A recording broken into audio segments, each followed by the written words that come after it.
যখন ডিস্ট্রাকশনের সময় আসে না, ডিস্ট্রাকশন, আমরা সবাই এক হয়ে যাই।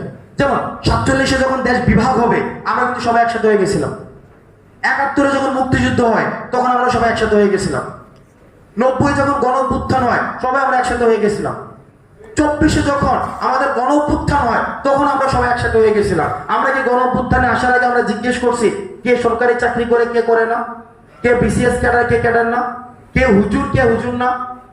আমরা কি এটা জিজ্ঞেস করছি নাকি সবাই একসাথে চলে আসছিলাম?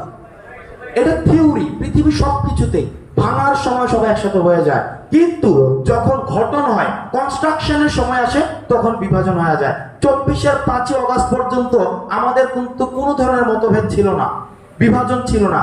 কিন্তু যখন রাষ্ট্র সংস্কারের প্রশ্ন আসছে, পুনর্গঠনের প্রশ্ন আসছে, এখন দেখেন বিভাজনগুলো তৈরি হয়েছে। যেমন যেটা তৈরি হয়েছিল 47-এ, 47 গঠনের পরে মাত্র 47 থেকে 52, 5 বছরের মাথায় বিভাজন হয়েছিল কিনা?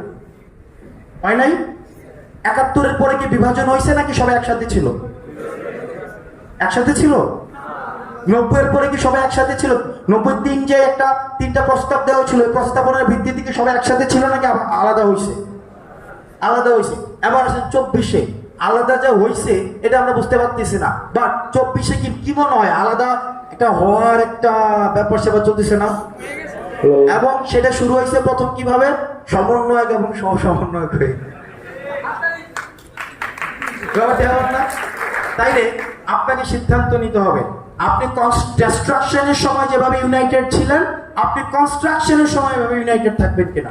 যদি আপনি ডিস্ট্রাকশনের সময় ইউনাইটেড ছিলেন, যদি কনস্ট্রাকশনের সময় ইউনাইটেড না থাকেন, তার মানে আপনার মধ্যে প্যারাডাইম শিফট আসে নাই, আপনার মধ্যে সেট অফ কমনলিটিস আছে।